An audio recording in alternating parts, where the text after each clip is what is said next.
RJD के आरोप पर राजभवन का बड़ा एक्शन देखने को मिल रहा है। राजभवन पर ईवीएम हैकर को ठहराने का आरोप लगाया था आरजेडी ने। आरजेडी के आईटी सेल इंचार्ज ने एक्स पर पोस्ट कर यह आरोप लगाया था। आरजेडी के आरोप पर राज्यपाल नाराज हैं। प्रधान सचिव ने ईओयू के एडीजी को पत्र लिखा है और पत्र लिखकर इस मामले में कार्रवाई की मांग की है।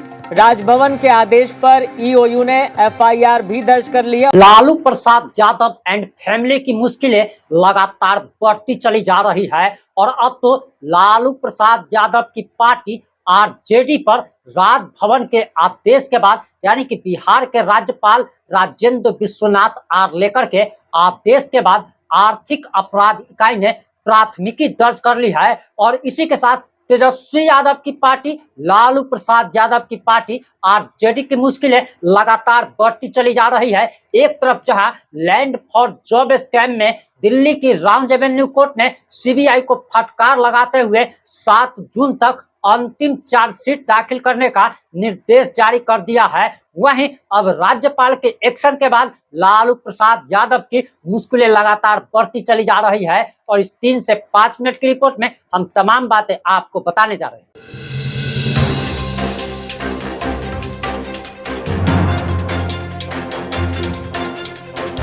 सुबह बोल के गए ना, गारंटी देते हैं हम जेल भेज देगा तेजस्वी को। आज तेजस्वी विक्रम में गारंटी देता है, नौकरी देने की गारंटी देके जाता है। सुभाष चंद्र बोस ने कहा था तुम हमें खून दो मैं तुम्हें आजादी दूंगा। आज तेजस्वी कहता है तुम मुझे वोट दो मैं तुम्हें नौकरी दूंगा।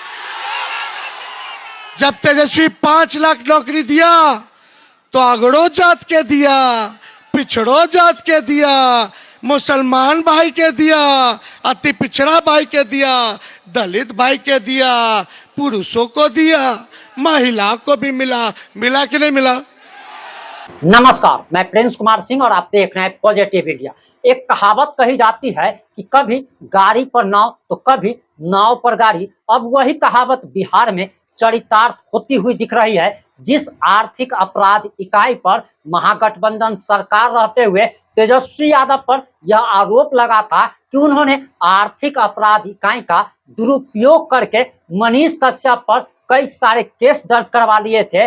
अब उसी आर्थिक अपराध इकाई ने तेजस्वी यादव की पार्टी पर गंभीर आरोप में केस दर्ज कर लिया है। और ये जो आदेश जारी किया गया है, दरअसल राजभवन की तरफ से बिहार के महामहिम राज्यपाल राजेंद्र विश्वनाथ आर्लेकर के आदेश के बाद आर्थिक अपराध इकाई ने तेजस्वी यादव की पार्टी पर केस दर्ज किया है। और आपको बताते चले कि तेजस्वी यादव की पार्टी का, उनके नेताओं का, उनके कार्यकर्ताओं का दुर्दिन शुरू हो चुका है। और जैसे जैसे 4 जून नजदीक आते जा रहा है, वैसे वैसे लग रहा है कि प्रधानमंत्री नरेंद्र मोदी ने काराकाट में जो भविष्यवाणी की थी वो अब सच साबित होने जा रही है। प्रधानमंत्री ने कहा था कि ये लोग जो हेलीकॉप्टर से अभी चक्कर काट रहे हैं, ये लोग 4 जून के बाद जेल के सलाखों के पीछे होंगे और जेल में चक्की पीसते हुए नजर आएंगे। अब ऐसा लग रहा है कि वो जैसा कि भविष्यवाणी अब सच साबित होने वाली है।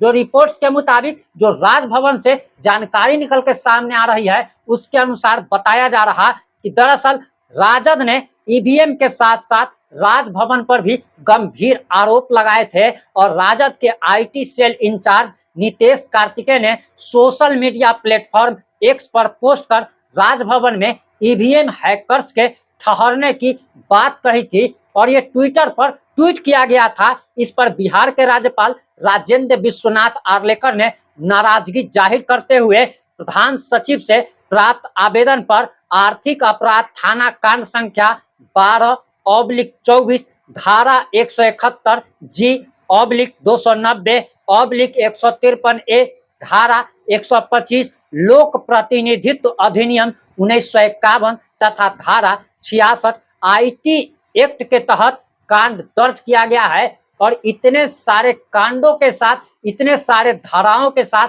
ये जो मामला दर्ज किया गया है, इससे आरजेडी का दुर्दिन शुरू होता हुआ साफ साफ नजर आ रहा है। आपको बताते चले कि आर्थिक अपराध इकाई ने राजभवन के अनुरोध पर केस दर्ज करके पूरे मामले की छानबीन भी शुरू कर दी है। और राजद नेता ने आरोपों का खंडन करते हुए राजभवन का कहना है कि असत्य, तथ्यहीन और भ्रामक शब्दों का सोशल मीडिया पर उपयोग किया गया।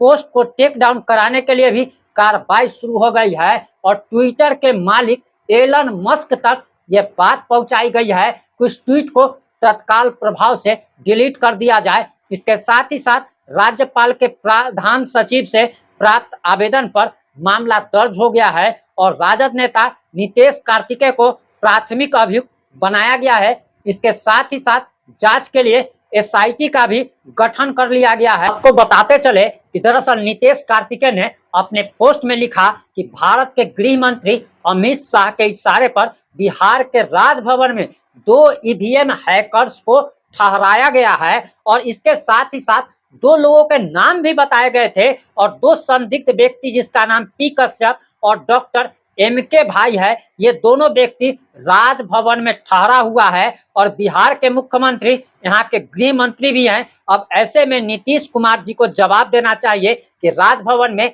ये दोनों संदिग्ध व्यक्ति किस हैसियत से ठहरा हुआ है और ये आरजेडी ने ट्वीट किया था और इसी मामले में अब कार्रवाई शुरू हो चुकी है और आगे लिखा गया था कि क्या ये कोई IAS अधिकारी है या फिर कोई दूसरे विभाग का अधिकारी है। इसका जवाब मुख्यमंत्री देंगे या फिर चुनाव आयोग। सूचना ये भी है कि ये दोनों व्यक्ति ईवीएम मशीन हैकिंग के विशेषज्ञ हैं। 1 जून को पटना के आसपास 3 लोकसभा सीट पाटलिपुत्रा, पटना साहिब और नालंदा में वोटिंग होनी है। ऐसे में ऐसे कोई संदिग्ध व्यक्ति राजभवन में कैसे ठहर सकता है। राजद नेता के इसी पोस्ट के बाद विवाद तय हो गया था और आपको बताते चले कि जब भी इंडी गठबंधन के दलों के नेता जब हारते हैं, चाहे वो विधानसभा चुनाव हो या फिर लोकसभा चुनाव हो, तब ईवीएम पर आरोप लगाया जाता है कि भारत सरकार ने, केंद्र सरकार ने ईवीएम को हैक कर लिया है, मोदी ने ईवीएम को हैक कर लिया है और 4 जून का रिजल्ट आना अभी बाकी है। लेकिन उससे पहले से ही इन लोगों ने नंगा नाच शुरू कर दिया था और ईवीएम पर, और सिर्फ ईवीएम पर ही नहीं बल्कि बिहार के राज्यपाल पर काफी गंभीर आरोप लगाए गए थे। राजभवन से राजद ने जवाब मांगा था, मुख्यमंत्री से चुनाव आयोग ने इस पर जवाब मांगा गया था